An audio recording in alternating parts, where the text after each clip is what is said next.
Selamat datang teman-teman, selamat datang di podcast Uplift My Life Today. Buat kalian yang baru pertama kali bergabung di podcast ini, saya Astuti Marto Sudirjo. Saya adalah seorang subconscious mind reprogrammer yang tinggal di Zurich dan membantu klien dari berbagai belahan dunia untuk hidup dan menciptakan kehidupan yang lebih otentik. Nah, sebelum kita mulai, saya ingin memberitahukan bahwa percakapan di podcast ini akan dilakukan dalam dua bahasa, bahasa Indonesia dan bahasa Inggris.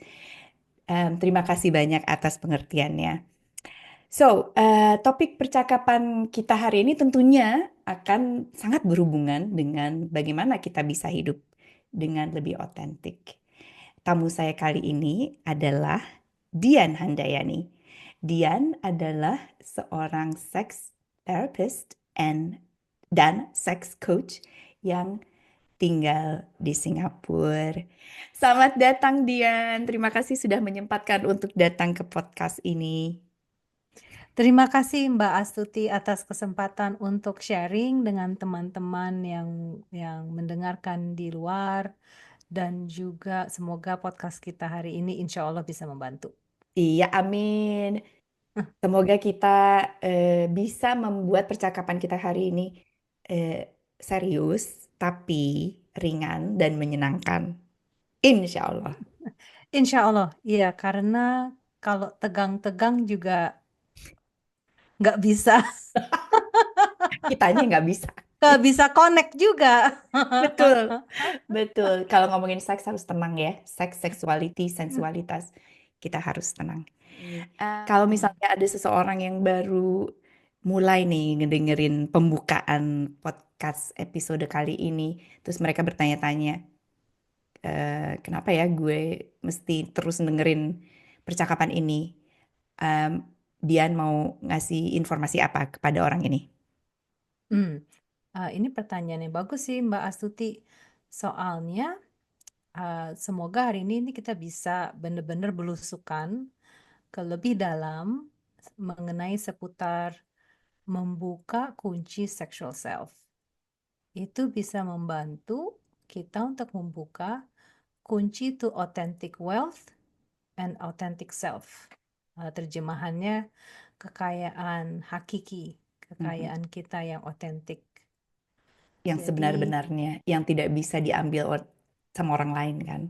betul, Kan kan kaki. kan kekayaan authentic wealth kan banyak faktornya ya. Dan Mhm. salah satu uh, kunci dan pintu untuk ke situ adalah seksualitas sih. Ya. Semoga kalian sudah menetapkan untuk meneruskan mendengarkan percakapan ini.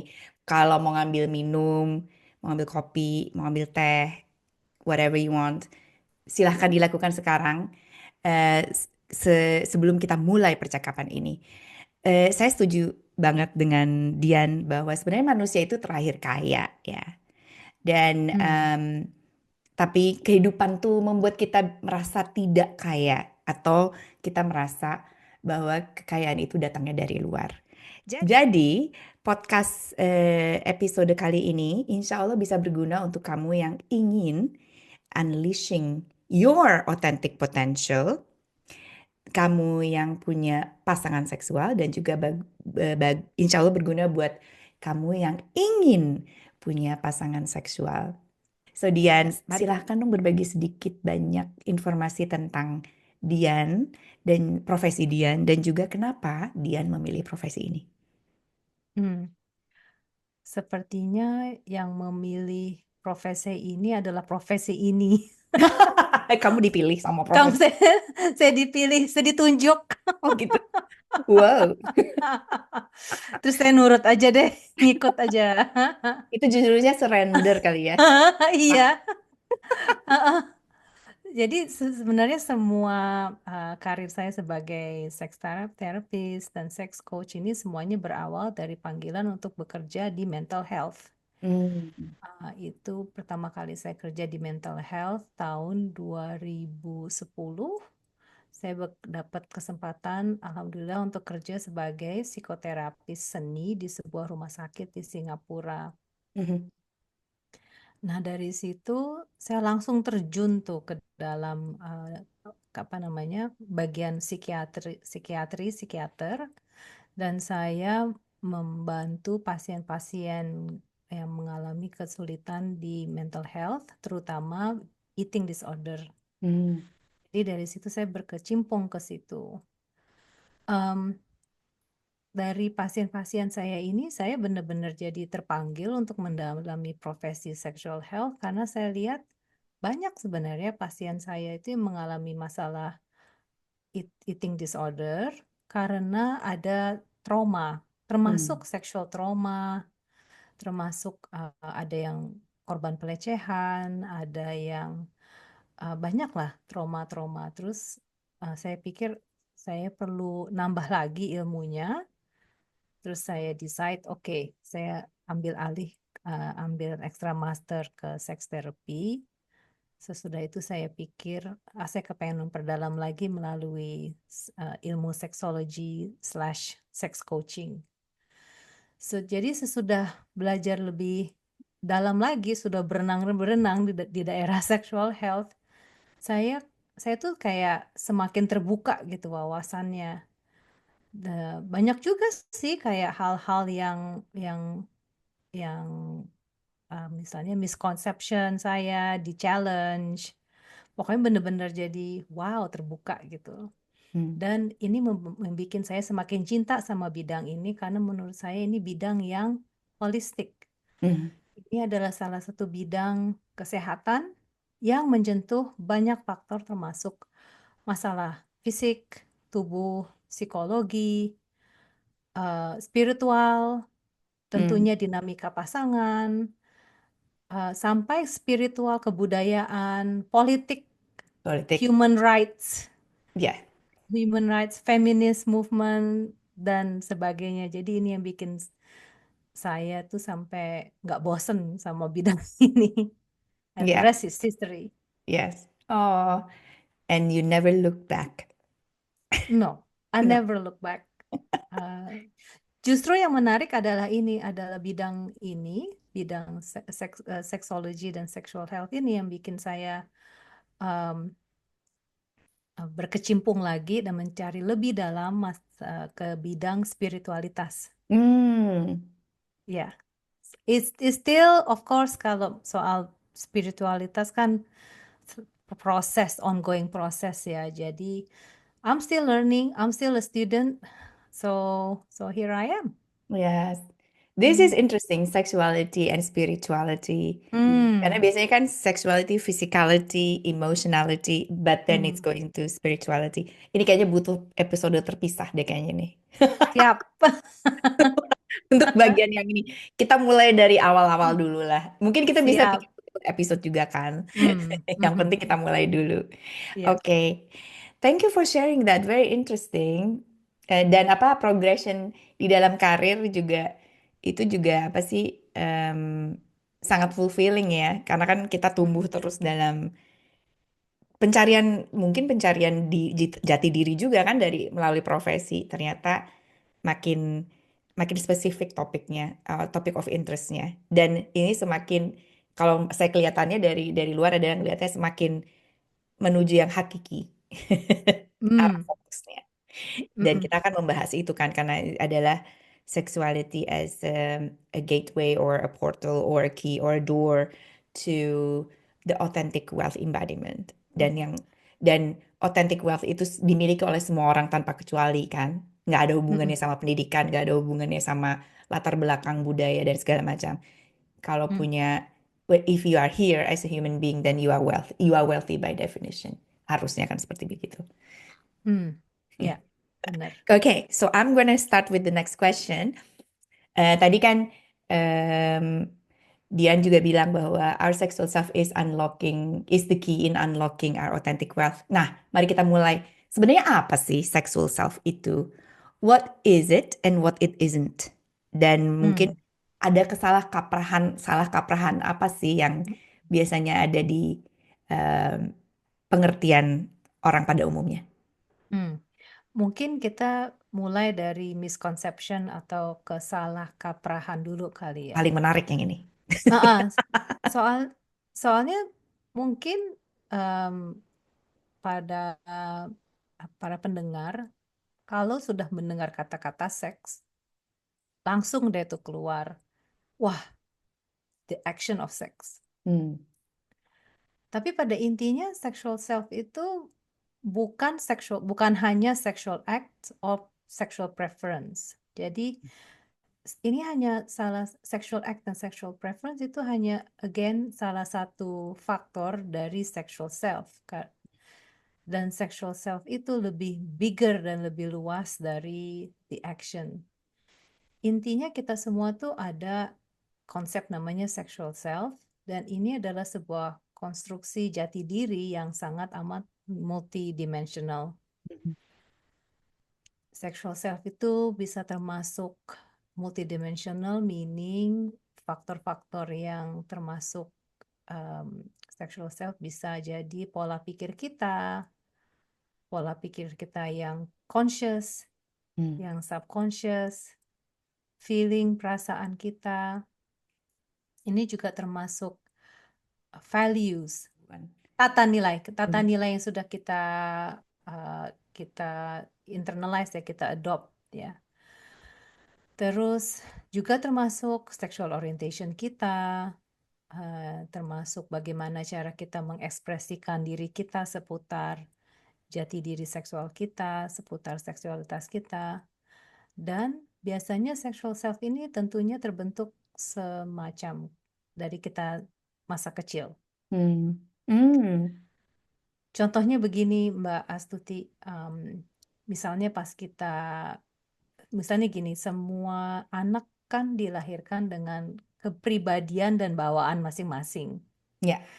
Ya kan, contohnya ada anak yang ekstrovert, yang energetik, ada anak yang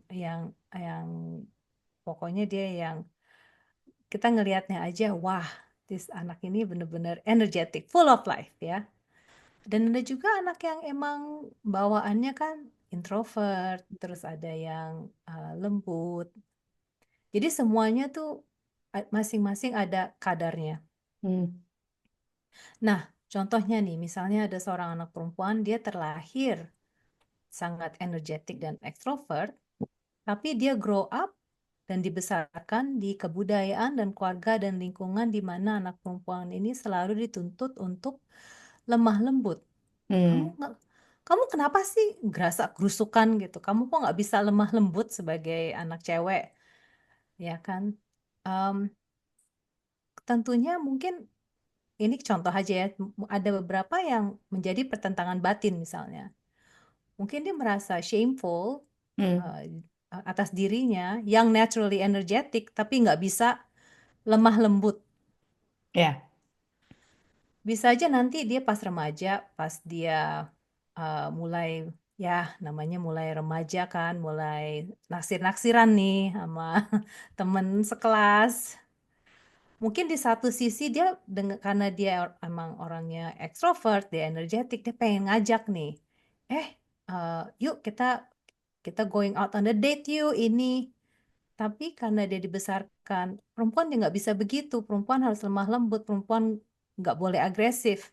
Nggak boleh Mungkin dia ngajak jadi duluan. yes, terus Hmm. dia mungkin mungkin dia jadi held back and she start questioning myself kan. Hmm. Terus akhirnya jadi diem aja atau jadi yang ya udahlah. Jadi kan dia nggak bisa authentically express Ya. herself. Ya. Ya, itu salah satu simple example from many other example. Ya. Conditioning masa kecil itu sangat dalam kan ya impactnya Dian. Dan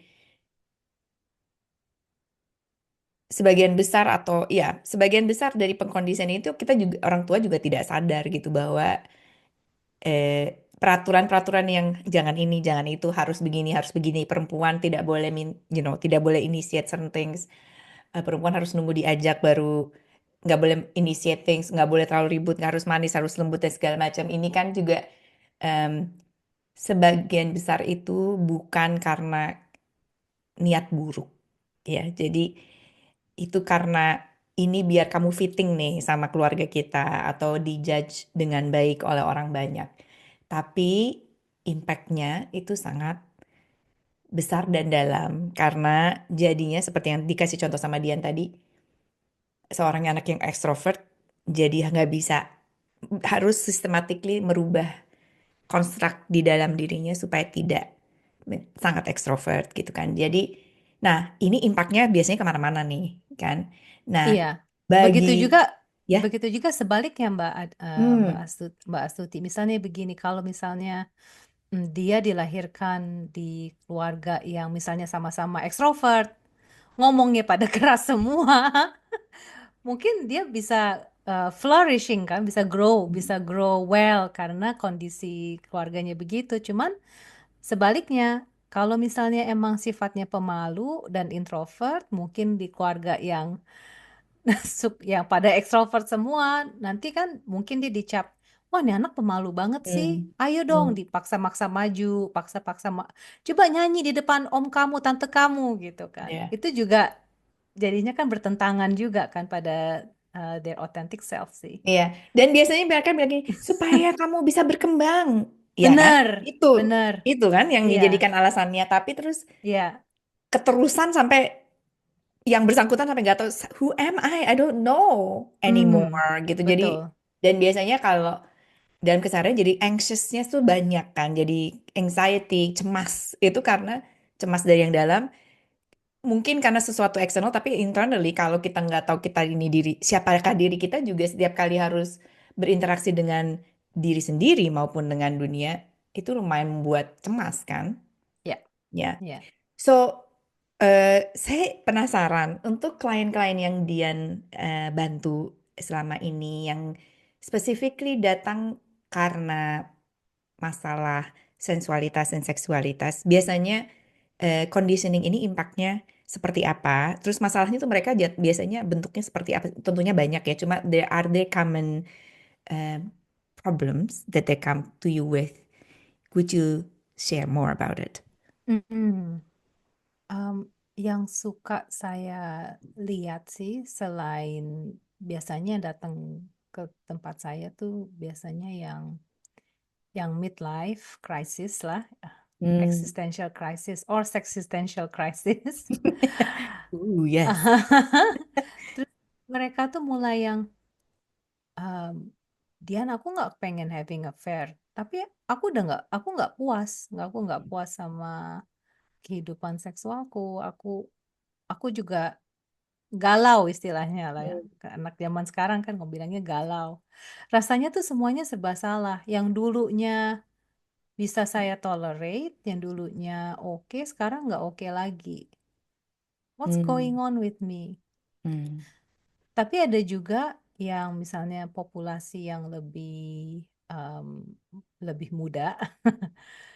Yang galau itu biasanya ya Gen X, Gen Okay. X, late Everybody's millennials. welcome ya. Everybody's Yes, yes, welcome. we are welcoming to everyone. Yes. Yang baru mulai married, mereka datang dengan masalah vaginismus. Saya juga Hmm. kepengen highlight masalah ini karena kan masih kurang apa namanya, masih kurang exposure ya di Indonesia. So vaginismus ini adalah kondisi di mana vagina tiba-tiba tuh kayak tighten up gitu, bahasa Indonesianya tuh apa ya? Kayak kayak Nggak bisa nggak bisa relax. nggak bisa relax dan nggak bisa buat penetrasi. Penetrasi, oke. Ya, penetrasi bukan hanya penetrasi penis ya, tapi juga penetrasi dengan jari, masukin tampon nggak bisa, sampai ke dokter aja nggak bisa. Mhm. Hmm. Nah, ini biasanya um, biasanya mereka datang karena mereka sudah uh, mereka menikah, tapi mereka tidak bisa penetrasi buat seks dan juga mereka berencana untuk punya anak kan, jadi Hmm. menjadi masalah. Ya. Ya, itu banyak juga kan. Jadi em, dalam dua kondisi itu yang existential crisis dan vaginismus, kadang-kadang emang ujung-ujungnya kalau dikorek-korek lagi memang ada biological. Jadi kalau jadi misalnya vaginisme penanganannya tuh emang harus satu tim ya. Jadi biasanya saya kirim ke pelvic health physio untuk um, untuk untuk bagian fisiknya. Mhm. Nanti pelvic health physio kasih dia exercise segala macam, dibantu. Kalau saya itu di bagian psychologicalnya dan relationshipnya. Ya. Biasanya kalau udah um, nanti pelan-pelan dikorek-korek, itu ada kayak conditioning seperti apa sih yang sudah masuk ke dalam pola pemikiran mereka. Bisa jadi begini contohnya yang klasik ya. Jadi kan kebanyakan sebagai orang Indonesia kita dibesarkan bahwa seks itu tabu dan tidak boleh seks sebelum menikah. Jadi kita harus menjaga keperawanan kita. Hmm. Perempuan yang baik dan benar itu adalah perempuan yang bisa menjaga keperawanan Ya. dan segala macam. Terus mereka tunggu, tunggu, tunggu, tunggu, which is a good thing. Terus terus mereka menikah dan for that first night, that was the first time they have sex, for example. Mhm. Dan karena kita nggak pernah ada a good sex education for men and women actually, so maybe the guy had punya sex educationnya melalui uh, pornografi. Hmm. Yang pornografi kan entertainment ya, Ya. bukan bukan Educational. seks, bukan education. Jadi mereka apa namanya? Jadi mungkin mereka langsung langsung ngegas aja menyebabkan sakit, yang pasangan wanitanya sakit, Kapok. trom, kapok. um, Trauma. Yes. jadi It is actually uh, can be quite it can be traumatizing. quite Yeah. traumatizing. Terus dan juga kebanyakan kan sex education yang orang-orang zaman dulu kan selalu bilang kan, oh malam malam pertama tuh emang sakit gitu. Mhm. So they endure, emang harus sakit. Tapi nggak sampai sesakit yang benar-benar sakit gitu kan. Yeah. Yeah. Sampai dia mereka endure gitu loh. So all this kind of conditioning, apa yang we internalize dari kita kecil sampai kita dewasa itu sangat amat berpengaruh. Mhm. Saya pernah ada Hmm. klien Dian Mm-mm. vaginismus juga ya. I'm Ya. not specializing in sex, obviously, but my klien saya datang dengan berbagai macam masalah dan klien saya Mm. ini dia punya masalah vaginismus ini. Lalu kita pakai hipnoterapi. Saya pakai hipnoterapi waktu itu dan menariknya yang saya ingat itu adalah salah satu dari memori masa kecil tuh ada tuh dia nggak sengaja masuk ke kamar ketika bapak ibunya sedang berhubungan dan di mata dia masa kecil itu ibunya itu kesakitan. Oke. Karena anak kecil kan nggak ngerti konteks nggak ini kan. Jadi orang menjerit itu bilangnya sakit gitu. Jadi and for her buat klien saya ini tuh just witnessing dan orang tuanya juga nggak ngelihat ada anak ini gitu. Terus dia keluar lagi. I think she was about probably 5 years old. Sekitar 5 tahun. So it records it is being recorded and kept oleh di alam bawah sadarnya dia bahwa um, Hmm. having sexual relationship is life threatening. Ya, Okay, so of course the vagina will not open. ya tegang lah Ya kalau iyalah, emang gila. kalau Dan kita kalau dan walaupun kita nggak ada memorinya, badannya ingat gitu loh, karena when benar it's in the betul. subconscious mind keeps Ya, the information, every part of your body is impacted. ya, ya. Hmm. Gak usah jauh-jauh kalau misalnya sekarang di di belakang kita ada macan yang yang saya selalu bilang ini sih sama klien saya. Sekarang coba ada macan. Emangnya kita mau ngomong soal seks jauh-jauh merasa apa namanya merasa horny gitu loh istilahnya ya. Eh, ya pasti enggak lah ya pasti kita kepengen lari karena badan kita kan emang benar-benar dipersiapkan untuk menghindari bahaya Betul, secara subconscious ya. betul, betul. So lucky kliennya bisa bisa go to the root of it ya, Mbak Astuti. Yes, yes, Hmm, sangat. Dan dia ada beberapa event yang apa on top of each other. There are two, three events ya, yang nadanya bahwa seks itu apa beliefnya adalah sex is life threatening, ya, sexual relationship is life threatening. Jadi makanya gua nggak, ya, gua mau tapi gua ya. nggak mau badannya. Yes, ya. Guru saya adalah salah satu guru saya, dia bilang dia dia spesialisasi di somatic Hmm. experiencing. Saya juga somatic experiencing practitioner, meaning cara saya kerja juga saya kadang saya explore um, memori, feeling, uh, memory, feeling, um, semuanya in the store, in the body, Mhm, um, and we slowly release it. Tapi nggak pakai hipnoterapi ya Mbak Astuti. mhm, Nah, balik lagi ke guru saya tuh bilang sebenarnya vaginismus tuh biasanya ini, if biasanya ini hanya generalisasi ya. um, if you cannot voice up your no, jadi kalau mhm. kalau nggak bisa mengutarakan kata tidak, Ya. the vagina will say no to you. Hmm. That makes sense though, right? Jadi uh, kadang-kadang salah satu teknik yang saya ajarkan untuk klien saya, coba kamu kamu tighten it and say no no no no no no no no no until Ya. it's yes, yes, yes. Because you Hmm. have to hear your no first before you can say yes. Ya. Does that Ya. make sense? It makes sense. It makes sense dan juga kalau misalnya I've been exposed to a couple of apa apa saya nggak bisa bilang bahwa it's a pure tantric uh, concept, but I think it's inspired or underneath this information itu adalah salah satunya adalah tantra kan ya. Dan salah satu yang diucapkan, yang diajarkan itu adalah kita is about making a noise, allowing noise to come out from your body.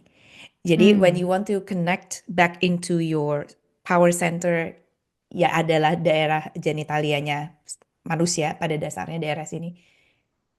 Sebagai orang, terutama wanita, kita biasanya tidak mau mengeluarkan suara. Jadi Ya. suaranya ditelan. Nah, salah satu untuk connect back itu tuh adalah membiarkan suara walaupun aneh atau apapun Hmm. keluar. So that Mm-mm. that reminds me of that what you just Ya, said. benar. Uh, Indonesian women ya. Hmm. Tapi ada di culture lain kan yang ayo keluarkan suara. Hmm. Hmm. Ya, Tapi emang benar, suara itu kan embodied ya, embodied jadi seluruh tubuh. Jadi misalnya kalau memang kita nggak bisa say no inside the bedroom, how can we say no to our boss? ya, ya. Maaf bos, saya harus pulang lebih cepat nih. Maaf Bu, soalnya eh, anak saya atau saya memang ya, right? So saya selalu bilang sama klien, um, apakah pattern ini terjadi outside the bed? Mhm. Ya, And jawabannya adalah iya. usually yes. Yes. Ya, dan One-to-one yes, correlation. Ya. yes, and they can kind of, oh yes, um, ya sih, Dian sebenarnya saya juga kadang-kadang saya kebanyakan enduring aja, enduring bahasa Indonesianya, um, Tetap bertahan. ya tetap bertahan. Mhm. Eh, saya sebenarnya udah capek. Saya Saya sebenarnya pertahankan. saya pertahankan aja karena you have to be strong, you have to endure. Mhm. Mm. Yang menarik dari vaginismus ini ya, Dian, kalau misalnya saya bukan translate, tapi saya lihat dari segi yang pria, if I may, Ya, Em, impotensi, nggak mm, nggak bisa berfungsi. Impotensi dalam artian penisnya juga nggak bisa naik gitu ya. Jadi mm-mm, benar-benar tidak berdaya, yang satu vaginanya nutup, yang satu nggak bisa berfungsi. Atau selain, jadi ada satu yang bahasa Indonesia Erectile dysfunction. Ya, erectile erectile dysfunction. dysfunction, atau jadi nggak bisa masalah dengan ereksi atau masalah dengan um, early ejaculation. Right. Yes. Ya. Jadi tidak prima itu performance-nya kan si Mm-mm. penisnya itu. And I have had multiple clients also who had this. Dan ini menariknya beda lagi nih. We use another method to work with the subconscious mind reprogramming tools. Dan yang menarik nih, dan ini juga yang ini, wow, salah satu akar permasalahan dari ini itu adalah somewhere in the family line, it could be 1, 2, 3 or more generations, ada biasanya ada ibu yang meninggal pada saat melahirkan. Tapi bayinya biasanya selamat kan karena kita keturunannya masih ada gitu. Jadi itu di itu impactnya ke bapaknya dan ke anaknya. Ya, jadi saya ada ibu meninggal. Kalau kalau suaminya, sex kills my wife. Ya. Okay. So this is all unconscious, but it is in the Ya. dan impactnya Ya. bisa 2, 3 generasi ke depan gitu. Jadi karena nggak selalu begitu, cuma ada kasus di mana begitu. Ya. Karena Bener. pas Saya juga diurut-urut, pernah. there's nothing wrong in the current life gitu kan. Jadi Ya. the appetite is there, the excitement is there, but it's something just switch like this out of nowhere gitu. Ya. Ya. Um, itu possible juga karena mungkin ada something yang unconscious behavior, unconscious messaging kan bukan hanya yang verbal kan Ya. juga yang non verbal, Ya. di mana yang tadi Mbak Astuti bilang sex is dangerous, Mhm. ya, to procreate is dangerous, Ya. Ya. Ya. right? Ya. So then, and how can we help? How can we undo, or how can we work around this Mhm. subconscious belief that runs in generation? Mhm. Sometimes, I mean, kalau misalnya sebenarnya vaginismus itu juga ada protective factor kan? Ya. Ya. Kalau kita mau ngomong soal intergenerational trauma, bagi kita yang pernah dulu dijajah Jepang, Mhm. kalau misalnya vaginismus mungkin yang membantu nenek moyang kita supaya nggak kena em, nggak kena nggak kena apa namanya nggak kena kekejaman dari Jepang. Hmm. So there's a protective mechanism, but the trauma can be stored, can Ya. be, maybe we can have like this, the story, kan sebagai mungkin waktu kita masih kecil kita pernah dengar nenek kita ngomong sesuatu mengenai Mhm. asal trauma, walaupun walaupun itu adalah hal yang a family secret ya, Mhm. but we pick something up, ya. Yes. Family secret is a secret for a reason, right? Yes, ya, Dan kita juga kalau misalnya dari segi subconscious mind reprogramming, we touch it with a lot of respect. ya, We only get the information necessary and not the whole thing. ya. Nggak perlu diadul-adul, nggak perlu karena No, this is very disrespectful towards the ancestors potentially ya, that went through ya. it. But there are certain things, ada hal-hal yang mesti kita sentuh karena berimpact kepada kehidupan kita hari ini kan. Jadi Mm-mm. kehidupan klien saya hari ini. Mm. Dan dan kadang-kadang dalam subconscious programming itu juga ada yang disebut unconscious loyalty. Jadi Mm. kalau it's not a conscious choice, but because I belong to a certain family, if my ancestor did not experience certain things, I should not deserve it. Ya. I should not experience it. So Mm. jadinya adalah kayak ada self sabotaging mekanisme self Hmm, sabotaging gitu kan, yang berimpact juga ke badan. Jadinya vagus nutup atau we mm-mm. just there are all kinds of ways of how it manifests ya kan Ya, dalam dalam ya. dalam badan kita. Kayak the survival guilt ya. Ya, ya, ya, So, ya. ya. Hmm, Makanya kan dari tiap generasi kan selalu dibilang break the patterns, break the patterns. It's not done out of despite. It's more out of so we can unleash more potential. mm-mm. Dan juga so our family system has more options to live well, to live authentically, to enjoy the authentic wealth ya kan yang ada di. Jadi eh, it's a very interesting topik nih kalau Ya. lagi transformasi Ya, kan. ya. Karena Dan juga gue ada kualat nggak nih kalau begini. enggak mungkin ada reframing di mana reframing yang mungkin membantu pendengar. Pernah nggak sih memikir bahwa mungkin your ancestor is looking at you and they want to see you are healed because you know for you to be here, your ancestor yang ke belakang ke belakang ke belakang had ensured the survival Ya, of your untuk anak keturunannya. ya.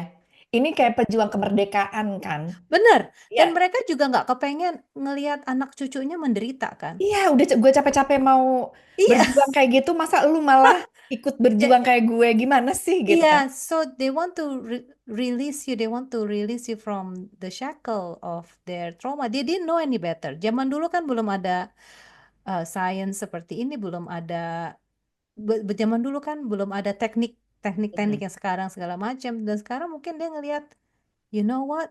I want to help you to liberate this from the shackle. You don't have to carry this anymore. No, Jadi exactly. terus tiba-tiba dia tiba-tiba anak keturunannya ketemu Mbak Astuti. Terus yang oke, there you go, you know. This is one of your first key to Yes. liberate. Iya, yang bisa membantu Iya, sebagian dari perjalanan ini kan iya. untuk kemerdekaan diri yang Iya, hari ini. Iya, yes, iya, seperti pejuang kemerdekaan banget yes, tuh ya. iya, benar. Itu sih salah satu reframingnya sih. Hmm. Hmm. Karena, Dan ya, I would think so if I were thinking what would I want and I'm already dead for example, right? Like kalau sudah meninggal terus generasi 2 3 I want them to be so much happier in their lives, ya kan? amin, ya, I ya, mean, so why would my ancestor not, after all the struggle and the sacrifice, they also did sacrifices, right? ya. We honor them by even living it up even more authentically for us karena ya itu pejuang Hmm. kemerdekaan kan. Ya udah gua berjuangkan nih supaya kalian bisa ke titik tertentu, jangan mau dijajah lagi gitu kan. Iya, dan jangan mau dijajah dengan pemikiran-pemikiran Pemikiran, yang ya, pola pemikiran yang mungkin terbatas. negatif, terbatas. Hmm. Ya, Hmm. so Pejuang kemerdekaan. yes, that's a good one. Ya, Tadi kan, tadi Dian ini nyebut bahwa inability to say no in the bedroom may also impact or generally impact your ability to say no everywhere else. Nah, sebenarnya bagaimana pengaruh hubungan antara saya dengan my sexual self terhadap aspects of my life, apa hanya di kerjaan atau bisa di area yang lain dalam kehidupan kita? hmm, mungkin kehidupan lain di area lain bisa juga mungkin em, dalam perkawanan Hmm. atau dengan anak kita sendiri. Antara kita benar-benar susah mengucapkan no, atau kita jadi overcompensate. Hmm. Jadi Jadi pleasing. iya, jadi mungkin kita dengan mudahnya kita bisa bilang no terhadap misalnya, misalnya ini mama kok galak banget sih, mama kok yang no no no no gitu loh. Mhm. But then di dalam tempat tidur mungkin merasa helpless and Hmm. saya cannot say no. Hmm. Ya, bagaimana saya tahu bagaimana sih sebenarnya hubungan saya antara saya dengan my sexual self. Bagaimana saya bisa tahu bahwa hubungan saya dengan my sexual self itu sehat atau Hmm. tidak? Itu tanda-tandanya gimana sih? Hmm. Itu biasanya tanda-tandanya misalnya merasa merasa nggak puas, Hmm. terus merasa kayak ada rasa apa sih namanya, rasa nggak puas, rasa serak, nggak serak ya. Enggak serak. Ini yang Nggak hubungan serak. yang tidak tidak sehat kan hubungannya. Iya, yang kan Oke. kan kalau misalnya emang nggak, karena kan nggak se-align dengan apa yang Diinginkan. ingin diinginkan. Terus seperti kalau misalnya tentunya kalau ada masalah pain, ya kan, itu kan a big no itu kan. Mhm. Pokoknya intinya begini, kalau misalnya something yang rasanya tuh nggak nourishing for you. Apa hubungannya antara em, sexual self, my sexual self yang sehat dengan kreativitas? Hmm, ini sebenarnya pertanyaan yang menarik karena two ways. Kadang-kadang bisa jadi gini, mungkin kita punya a certain sexual frustration, terus kita keluarkan melalui uh, kreativitas atau art, Hmm. dan itu menjadi sesuatu yang sesuatu yang kreatif kan. Sebenarnya yang kita udek-udek di sini sih energi energi kehidupan, life energy, namanya eros. Hmm. Oke. Kalau dia misalnya keluar dengan sehat, itu kita merasa kayak whole or full. Mhm. Kita merasa kayak things are flowing Hmm. dan kayak punya sinergi dan merasa kayak content. Mhm. Mhm. Ya, That's an authentic wealth, right? yes, Yes, at all. yes. Yeah. Tapi bukan berarti it's not always something bad, because kadang-kadang kalaupun misalnya that energy, life force, right? Eros or life force, energi vital kehidupan itu kan, termasuk seks misalnya, nggak bisa dikeluarkan dengan positif, misalnya nggak misalign, asal dia bisa disalurkan dengan hal yang positif, itu bisa menjadi kreativitas juga gitu. Mhm. So, um, so I think it's a matter of whether that sexual energy and sexual self is everything aligned. Mhm. Ya, Dan juga pastinya termasuk ada, sorry, silakan. uh, termasuk alignment with your spirituality and your spiritual self, dan spiritual, when setiap saya mention spiritual, saya nggak mention religion ya, Mhm. Beda. saya mention lebih apa namanya, koneksi kita terhadap something bigger than us. Mungkin kalau kita orang Muslim, Allah, the divine, God, yeah. So everyone have their different uh, perspective around spirituality. Mhm. Hmm. Dan tentunya sexual energy ini juga berhubungan sama power kan. Hmm. Yeah. So, what is your opinion about dictator? If you have to guess, this dictator, tyrant, and stuff in relation to their sexual health, energy, health, or toxic or whatever. How would, if you have to guess?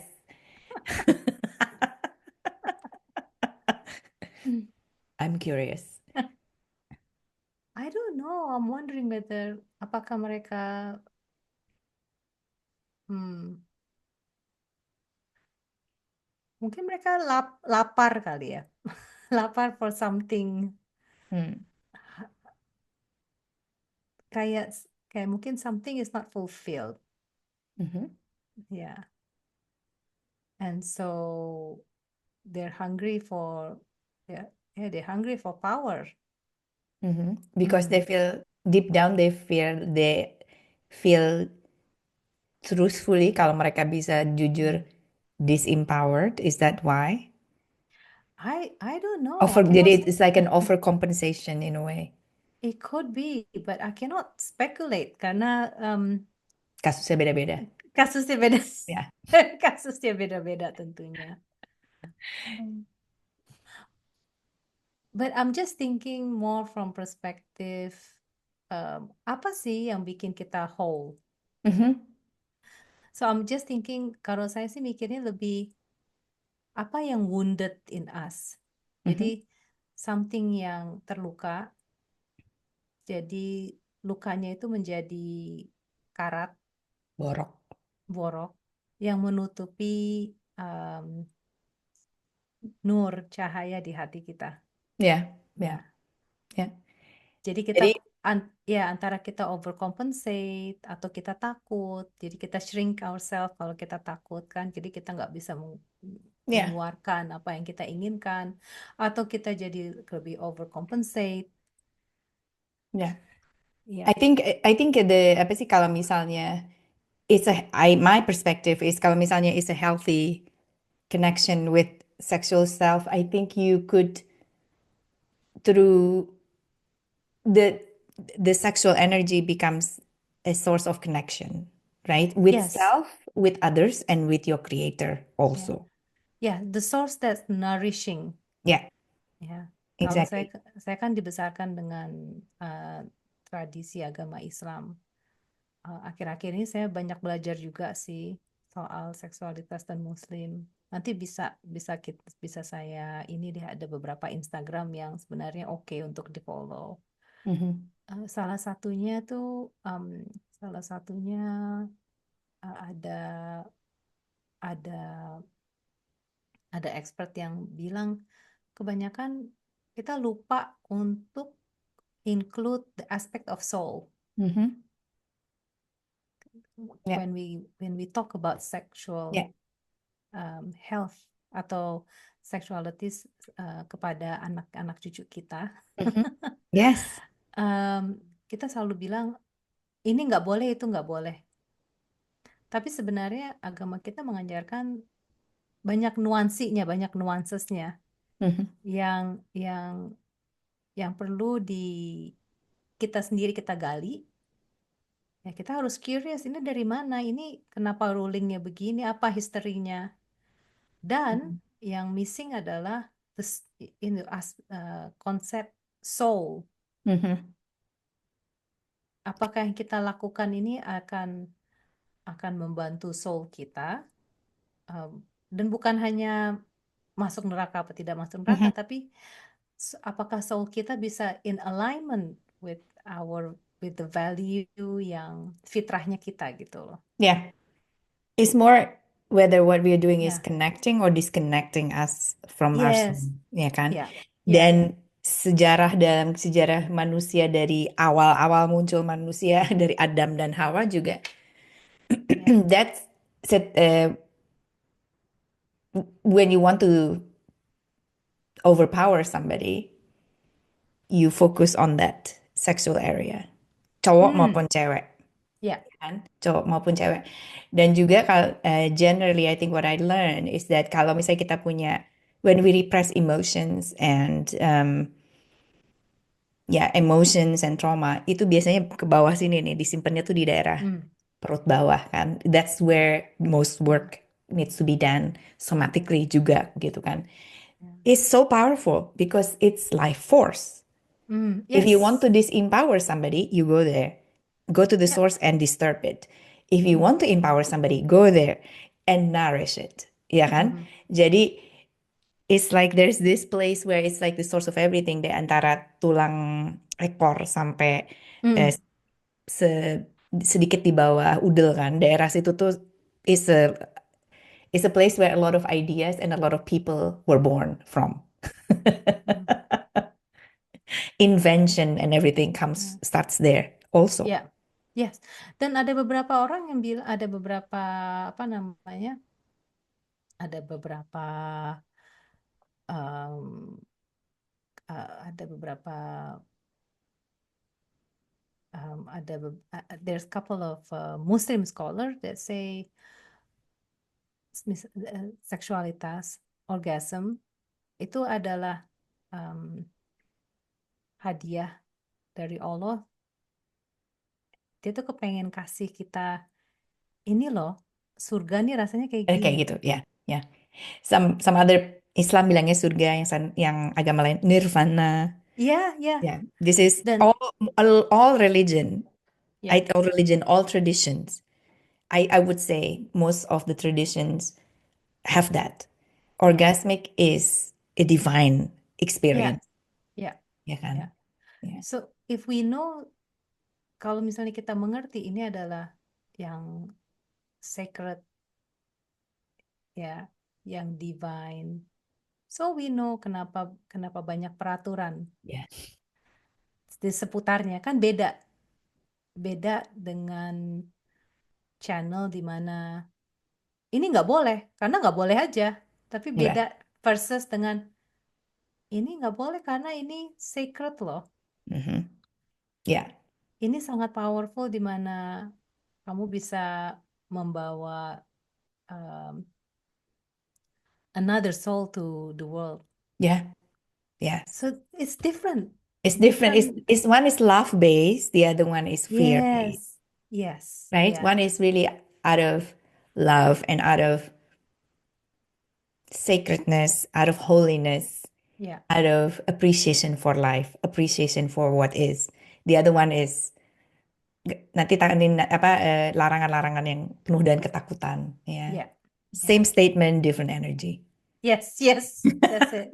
Yeah, yeah, banget. Nah, Banget kerasa banget kan Mas ngomongnya. Aduh, ini beda nih ininya energinya. hmm. Oke, so um, menurut Dian apa sih impact dari limiting beliefs about sexuality, sensuality, my sexual self, my relations with sexual self to our body, kepada badan kita? Oh, banyak sih. Nggak usah jauh-jauh deh. Misalnya kita punya pikiran ya, I don't deserve this, Hmm, right? Um, ini Mbak Astuti ya. When you hear that, no, you don't deserve this. What do you notice? sternness, jadi tension di the body everywhere. Tension, So, right? yeah. Ya. Dan ini adalah ini cuma contoh kecil, right? Um, Kebayang nggak sih kalau misalnya kita carry that belief dari kita kecil, Mhm. ya? There's a disconnection between your body and your heart. Yes, Yeah, ya. yeah. Kan kan kita merasa kayak oh misalnya gini lagi dulu waktu saya masih kerja di eating disorder saya sering banget ngelihat klien yang growing up dengan antara ayah ibu atau keluarga yang sangat amat kritikal dengan body image. Hmm, Ada aja apa namanya, oh itu um, buah dadanya terlalu besar, hmm, so they try to make it small, and you can see bisa kelihatan sih kan, um, hunch shoulder, mhm. Yeah, right? Yes, mungkuk. Dan itu nanti kebawa ke kantor, kebawa ke, ke pergaulan, ke lingkungan. yeah. There are some people who just like, misalnya wallpaper, a very good wallpaper. Jadi we don't even know, ah, The lu person satu, is there. lu satu angkatan sama gua. Aku gak pernah ketemu sih. Lu gak pernah, gue duduk di belakang lu lagi. Oh ya, contohnya Maaf, gitu. kita yang harus merasa bersalah. Iya. Ya, but you know, maksudnya itu kan sangat amat mempengaruhi ya. Jadi Hmm. um, itu kan jati diri tubuh kita. Saya pernah ada itu periode seperti itu tuh waktu SMA. Nggak ada hubungannya sama seksual, cuma waktu itu kayak bener-bener nggak ngerasa fitting gitu loh. Jadi Ya, saya baru pulang dari pertukaran pelajar, terus and I just feel like oh my God, I prefer just be invisible person being in this classroom studying gitu karena dan tidak terlalu berhasil sih. Karena ada aja yang ngajak ngobrol kurang jagoan. But I understand the feeling gitu loh. Iya, It didn't stay for very long. Cuma iya, itu lingering tuh proses itu karena I don't fit in gitu kan. Jadi itu iya. lingering throughout university. I feel like I was invisible, but I've obviously not karena orang-orang inget aja gitu. Jadi ya, oh tidak Oh, berhasil. But I know the feeling. iya. Dan em, dan impactnya kadang-kadang jadi misalnya kalau di tempat tidur nggak boleh nyalain lampu, nggak boleh. Dan kadang-kadang pasangannya menjadi ini kenapa sih? Ini apakah karena kamu nggak sayang sama saya? Atau pasangan pasangan menjadi rasa kayak ke reject. Mhm. Ya. Padahal bukan nggak Bukan ke dia. reject, bukan dia, Ya, tapi itu kitanya hubungan sendiri dengan yang ya. ngerasa nggak comfortable sama tubuh kita. Jadinya kita yang malu, eh, jangan pegang itu, nggak nyaman rasanya.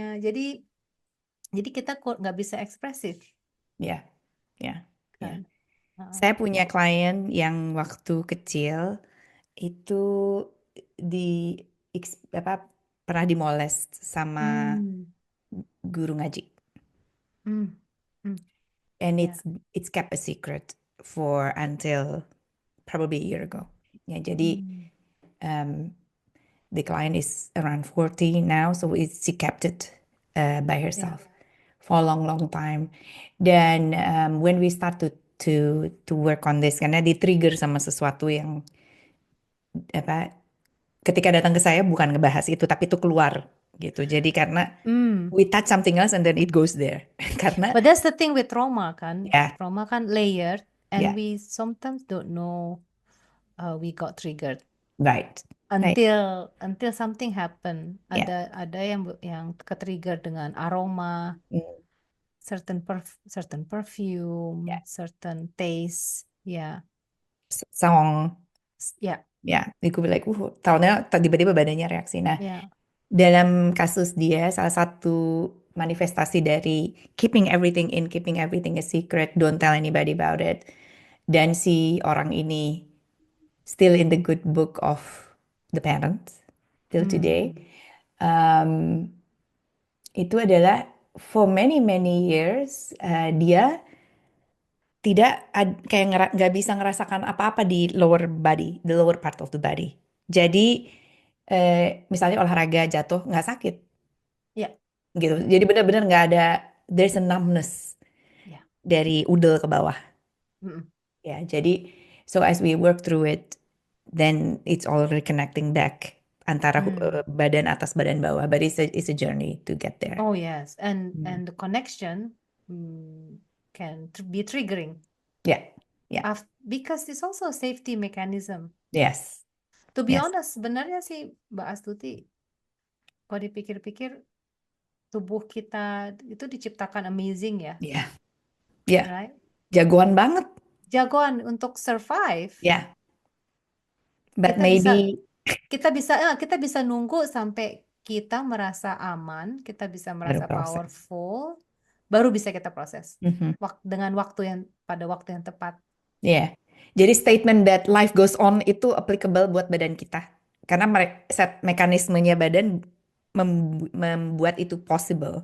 Ya, Ya benar. kan? Walaupun Tapi ada impact yang benar. yang tidak di. Ya, jadi kayak jadi gini, energinya tuh energi kita habis untuk Mhm. Ya, putting the trauma on the part. certain part, so then the other part can go on. Ya, ya. Yeah, carry on living. Care on living, yes. Sampai So pada suatu it's hari. Ya, yeah, surviving, not thriving. ya, yeah, exactly. Yeah, Is default by default. It is set up for surviving, but for yeah, thriving, it's your conscious choices because yeah, you have to then deactivate surviving mekanisme karena kadang-kadang surviving mekanisme tidak membantu kita untuk thriving kan seperti kehidupan yeah, otentik dan segala macam. yeah. So it's not it. Pendapat saya ada, is no longer serving you. right? It was helpful It was helpful. for Yeah, 20 years of your life. It was the best bodyguard you body, can yes, ever the best think of. bodyguard. Ya, Yes, like yes, saya selalu bilang, your vaginismus is the best bodyguard you ever think yeah, of. yeah, We need to thank that yeah. bodyguard. But I think we need to let the bodyguard know, Is finished. kayaknya bisa, Kontraknya sudah ya selesai. kontra. Kalaupun nggak finish, can you step back a little bit? Hmm. So then the other part can start to grow and play part. Ya. Ya. Apakah di budaya kita menurut Dian itu kondusif terhadap experiencing pleasure on the broader sense, not just sexual pleasure? Oh, sebenarnya kebudayaan Indonesia itu inherently um, sebenarnya ada the inbuilt mechanism, tapi mungkin karena kita pernah kena kolonialisme dan yang lain-lain. Contohnya begini, kebudayaan kita tuh kan banyak banget kayak art Hmm. kan, kita sangat amat menerima art. Kita juga kebudayaan yang cukup rileks. Jadi secara kebudayaan sebenarnya ada inbuilt um, where we can ya udah mari kita enjoy life, mari kita Mhm. relax, mari kita tapi karena ada mungkin selain pengaruh-pengaruh lain tapi pengaruh kapitalisme, pengaruh Kapitalisme ya. kolonialisme, hal-hal seperti itu tuh dianggap negatif jadinya. Nah, itu makanya authentic wealth, otentiknya kita kan sebenarnya we have an inbuilt, our body is built to And our experience culture, pleasure. Dan tambahin lagi culture kita kan juga culture begitu kita, kan. uh-uh. Much more balanced culture original. Orang Bukan yang maksudnya hari-hari gini. iya, leha-leha. Ya, Itu ada katanya, ya, leha-leha. ya, Santai aja dulu. ya. Yes. Dan sekarang kayaknya di kehidupan kita sekarang gimana kita bisa balik lagi supaya bisa menikmati Ya, dan it ya, takes so much deprogramming of all this, ya kan? Padahal ya, dari segi kolektif subconscious mind-nya buat orang Indonesia dan berbagai suku ini, pasti dari tiap suku dan tiap itu ada tuh konsep enjoying pleasure. Ada karena kita juga di lokasi di mana there's a lot to we can appreciate in our part ya, of the ya, world, right? ya. So Apa namanya? Kita kan nggak seperti kebudayaan Skandinavia di mana atau Jepang. atau Jepang atau winter yang panjang. Hmm. Jadi kita musim summer kita harus kerja keras supaya ada makanan. Kita kan sebenarnya lempar situ tumbuh Iya, iya kayak benar. pohon pisang kan tumbuh terus kan. Sebenarnya kita nggak kekurangan gitu, tapi yang saya lihat apalagi kalau kita dibesarkan pada tahun 80-an, 70-an, right? Kan itu kan zaman Indonesia pas lagi habis dari perang dan kita emang bener-bener berjuang untuk maju ya. Mhm. Jadinya kebudayaan value kerja keras, kamu tuh harus bisa pinter di sekolah, jangan malu-maluin, gini-gini tuh jadi sangat berperan berat untuk apa namanya conditioning ya, Iya. conditioning pola pikir kita di mana em, wah kalau saya beristirahat, saya experiencing pleasure, itu adalah hal yang salah. Mhm. Mhm. Dan experiencing pleasure bukan itu aja kayak misalnya em, em, hal yang kecil aja lah. Aduh, saya pengen pulang cepet nih. Mhm. Soalnya saya capek. Saya pengen pulang cepet, terus saya mau pijet. Boleh Hmm. nggak saya pulang jam 4 4 sore, bos? Karena saya mau pijet dulu. Iya. Apa maksud lo? Padahal pijet adalah di budaya kita adalah sangat mengakar gitu di Iya kita tuh kan? tidak bisa hidup tanpa pijet. Dan sekarang kan touching body touching connection, selalalala riset ini riset itu ya di Indonesia mah udah dari dulu kayak begitu kelas gitu kan. Iya, iya, iya. Ya kan urut dari bayi, ya Heeh. kan? Dia Ya dari kan? datang udah diurut-urut, dielus-elus, dipijat-pijat. Dan itu kan kalau dipikir-pikir itu very sensual ya. Sangat. Iya, Aku iya. aku tuh saya And punya, healing, and Hah? healing, Dan it's really healing. healing. Yes. Sampai sekarang saya punya ponakan umur 6 tahun, laki-laki namanya Leo. He's very receptive to physical touch. Hmm. Dan dia in the spectrum kan. Jadi kalau misalnya Yes. lagi meltdown, when he finished with his meltdown and he comes closer, he love hugging, just hugging really tight. Terus minta seneng dipijat dari kecil kayak gitu. Jadi it really calms him. Dan kita seneng mijatnya, dia seneng nerimanya. Terus dia juga Hmm. kalau misalnya aku sakit dielus-elus sama dia. Yeah, And isn't it, he's so isn't it, isn't it delicious? yes, Dan sayangnya nih yes. karena terlalu banyak fokus ke ke ke dan mungkin pengaruh kebudayaan pornografi dan kebudayaan yang terlalu banyak sexualize everything. Kadang-kadang kata-kata pleasure aja konotasinya jadi Yes, jelek. yes. It's like I had to go through such a process, Dian, to come back to pleasure. Hmm. Karena And di conditioning saya tuh pleasure itu tidak ya, ada. ya. Dan yang saya pelajarin jadi ini dari saya pelajarin dari sexual health dan learning about sexuality. Our all our body, all our senses are primed for pleasure. We are created this way, gitu kan? Ya, By the creator, by Allah. We are created this way, but of course we need to understand how to be sacred about this. Ya ya. kan? Itu But poinnya it's adalah itu kan? but it's also untuk supaya kita bisa merasakan kenikmatan Mhm. yang sudah diberikan oleh Allah to feel gratitude. Yes, through every part of our body, not just the Ya, five senses, no, all. kemarin saya baru sembuh dari COVID. Mm. COVID yang kali ini saya sampai kehilangan rasa bau, penciuman, dan rasa indera penciuman dan indera rasa Oh my makanan God, kan. makan jadi aneh nggak? Wah, itu ya saya bener-bener apa namanya bener-bener ya sekarang gratitude banget deh. Karena the pleasure of food, the Mhm. pleasure of smell kan, kayak misalnya nyium bau lemon, yang kecil-kecil aja gitu loh. Nyium Itu bau sambel, duren, sambel, sambel, sambal, yang tempe kayak goreng. gitu-gitu. Aduh, yang kayak gitu-gitu kan hilang.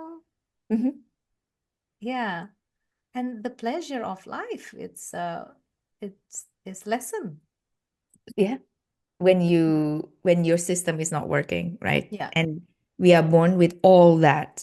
hmm, Then we're supposed to feel many things. You should even apa appreciating warna ya, dan is I mean your body can get tingly looking at certain colors. And it's really ya. like a nice feeling karena there's good emotions coming up. So yeah, so pleasure is Human rights itu, yes, it's human rights. Experiencing it's, pleasure and is human because we are designed to experience it, mhm. right? Kalau nggak, it is actually on the sexual health declaration. Oh, Ya, there's a sexual uh, health declaration. with WHO. Oh, I didn't know that. Uh, Pleasure is our rights, yes, to experience mhm. pleasure and to live in our lives filled with pleasure is a right. Then and not only that, it is also allowing us to be holistically well and healthy juga kan, from the spiritual, physical, emotional, and mental levels. So Mhm. yeah, So I would like to read the WHO, World Health Organization, the definition of sexual health. So the working definition, saya bacain ya. yeah, A state of physical, emotional, mental, and social well-being in relation to sexuality. It is not merely an absence of disease. Jadi bukan hanya tanpa penyakit. disease, dysfunction, or infirmity. And sexual health requires a positive and respectful approach to sexuality and sexual relationship. as well as the possibility of having pleasurable and safe sexual experience, free Mhm. of coercion, free of discrimination and violence. For sexual health to be attained and maintained, the sexual rights of all persons must be respected, protected, and fulfilled. Lovely. I love that. Mm, Both sides, pleasure and um, free of disease, violence, yes. da da da. It's not only about that, but Coercion. it's also pleasure Yeah. and all the other things. Yeah. Mhm. Holistic sexual health. Absolutely. Okay. Dari WHO loh. Ah, tuh. Standar internasional. Ya, ya. Gue jarang loh ngecek-ngecek definisi dari WHO. Okay, so I have this one last question, but I think this is also very important to have our listeners to leave this conversation with or this episode with Dian. Bagaimana cara kita bisa memperbaiki hubungan kita dengan our sexual self? Hmm, Practically. practically, Mhm. ini ini kedengarannya praktikal tapi susah, Oke, ya. Pertama adalah compassion, self compassion. oke. Kenapa self compassion tuh perlu dan paling susah? Karena kita biasanya dibesarkan dengan budaya yang suka mengkritik. Mhm. Jadi kita sudah banyak menginternalize, ini nggak boleh, kamu kurang ini, kamu kurang, jadi banyak sangat kritikal. Mm. So the first thing that we need to do is to find compassion to self, right? Oh, compassion to self, like, okay, I'm doing my best to change what needs to be changed, Mhm. right? So that's first. Yang kedua, start with knowing what you don't like. So if you know what you don't like and you honor it, that's another step, right? Yeah, Jadi, allowing oh, you to yeah, not wanting it. yeah. Mas, aku tuh sebenarnya nggak suka kalau kamu cium aku Mm. basah-basah kayak gitu, ya. That's the first step. Yes. Acknowledging aku tuh sebenarnya nggak suka dipegang kayak gitu. Badanku tuh bukan remote control, Mm. ya. Aku tuh nggak suka. Tapi tentunya kita mengkomunikasikan ketidaksukaan kita tuh dengan penuh compassion, dengan penuh niat yang baik, ya. Nah, satu lagi, kita tahu kita nggak suka ini. The next step is, then what do you like? Mhm. Ini yang paling susah. Apalagi kalau misalnya kita tidak terbiasa untuk um, mengekspresikan atau acknowledge apa yang kita suka. Jadi kita tahu, wah gue nggak suka begini, gue nggak suka begitu, gue nggak suka gini. Tapi pas ditanya, nah lu sukanya apa? Gak tahu. Karena apa yang saya suka selalu selalu that's Kritik. wrong, ya selalu dikritik, ya. So start with maybe you don't have to do it. Mungkin observasi aja. Oh, um, itu kayaknya enak tuh. Apa namanya? Itu itu kayaknya enak tuh bisa bisa pulang kantor jam 4 buat pijet. Itu kayaknya enak tuh. Walaupun walaupun your internal critic say, males banget sih lu sebagai pekerja ntar dipecat. Tapi just to acknowledge, you know, I It would would be like, nice. it will be nice. Mhm. And just have that voice.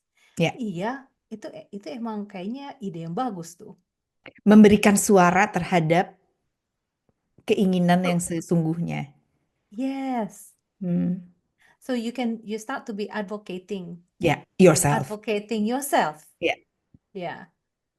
So hal-hal yang kayak gitu dan ada lagi nih exercise yang kalau misalnya ini buat pendengar yang suka journal ya. You can do simple visualization. Ini teknik visualisasi. yang involve. Jadi writing, jadi ambil pen, zaman sekarang ada pen nggak ya? Pen dan paper. Sebaiknya pakai tulisan, jangan diketik kan? Ya, kalau saya Ya. sih karena the sensory aspect of it is important. Exactly. I just want to Ya, make sure this is clear. Karena buat ya, generasi yang sekarang, kertas itu jarang-jarang. But I hmm, think there is something different when you are writing things down than hmm, typing it betul. down. Beda banget Beda ya. banget. So, ini pakai kertas ya, Dian? Ya, Ya, pakai oke. kertas. Pakai kertas. In, Oke. ini nih kayak kan first step ya. First step know what you don't like. First step is compassion. Kedua, know what you don't like karena that's the easiest. The third step, start to build on what you like, even if you cannot advocate, voice it out, but you are aware, you acknowledge it, ya. Mhm. Ini expansion of that, it's to understand and use visualization tuh untuk membantu kamu strengthen your authentic sexual self. Jadi misalnya kan udah materialnya udah terkumpul nih ya, cari waktu yang tenang, sebelumnya meditasi atau sholat dulu, take a deep breath, um, center yourself, center in your loving heart, ya, center di hati, cari nur di dalam hati, dan set intensi untuk saya ini kepengen ketemu my future sexual self. Biasanya my future sexual self tuh bisa jadi bentuknya nih, future sexual self yang wise, yang at ease, yang in the flow.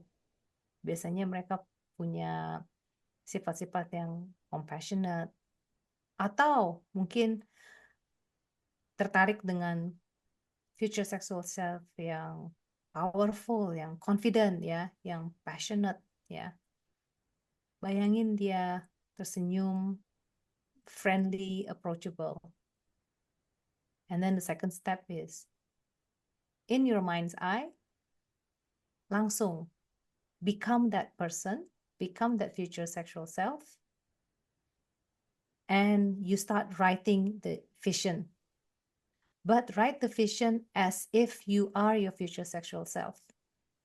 And kalau bisa, use all your senses. Jadi in the form pas kamu tuh masuk ke dalam your future sexual self, write in your diary ya, apa yang kamu lihat, apa yang kamu dengar, apa yang kamu cium, apa yang kamu rasakan sebagai this authentic sexual self. Apa yang kamu rasakan? Perasaan kamu bagaimana? Pemikiran kamu apa? Dan tulis secepat mungkin. Nggak perlu disensor, nggak perlu, pokoknya write secepat mungkin. Dan kalau bisa seenggak-enggaknya 5 menit. Dan sesudah itu stop and read what it say. So it's like a letter from your future authentic sexual self. Powerful. That can be a fun and difficult exercise to do actually. Yes, yes. Yet powerful when you can actually do it. Because it's Yes. you. It's a part of you Yeah. that speaks to Yeah. you. It's not Yeah. the therapist telling you how it looks like. It's you No. telling you, Yeah. which is the most powerful thing you can access, right? Oh, absolutely. And when you do it very fast. Karena when you do it fast and gak pakai disensor, that is your authentic self. Mhm. Ya, jangan overthinking. Apa Gak yang usah, keluar, tangkep, tangkep, tangkep. langsung tangkep. Gak perlu, pokoknya gak peduli lah grammarnya kacak kadut. Pakai bahasa Inggris, pakai bahasa Jawa, Sunda, pakai bahasa Indonesia. Pokoknya keluarin aja apa yang ada, yang kamu rasakan dalam hati, kamu keluarkan dari digatnya kamu. When you are in the state of I am that future sexual self, ya. Contohnya, okay, I'm this future sexual self, and I see myself standing in front of, I don't know, it's standing in front of a mirror, feeling proud of my body, Mhm.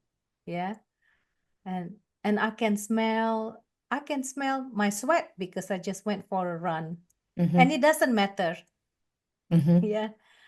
I can feel, I can feel powerful. I just come from a run. I can hear my breath, all this kind of visualization that comes from that initial meditation. Lovely. Thank Mhm. you. And that concludes our conversation today. Terima kasih lagi atas kesempatannya, dan ya semoga membantu Mhm. to unlock your authentic wealth. Yes, terima kasih. Dian nerima klien dari berbagai negara kan? Ya, Oke, good. melalui Zoom. Melalui Zoom, seperti saya persis. Jadi nanti akan saya sediakan kontak detailsnya Dian jika ada teman-teman yang ingin follow Dian di Instagram atau ingin kontak untuk private sessions dengan Dian ataupun saya bisa langsung menghubungi. Bagi saya yang penting dari percakapan ini adalah bahwa wawasan teman-teman bertambah, wawasan saya jelas bertambah setelah duduk bersama Dian dalam percakapan ini, supaya kita bisa dalam banyak jalan menuju authentic self, banyak jalan menuju authentic wealth dan sexual self, dan hubungan kita dengan sexual self kita itu pintu besar, pintu penting untuk yang bisa diakses oleh siapapun, kapanpun, begitu kalian menginginkan untuk mengakses itu. Jadi terima kasih, tolong di like episode ini, tolong subscribe di podcast channel ini karena banyak informasi datang dari pengalaman saya dan juga tamu-tamu saya termasuk Dian, dan tolong share informasi atau episode ini kepada siapapun yang bisa mendapat benefit dari ini karena kita ingin sebanyak mungkin orang bisa hidup lebih otentik lagi. So, dari Singapura dan dari Zurich, kami berdua, saya dan Dian mengucapkan terima kasih dan sampai jumpa lagi. Bye.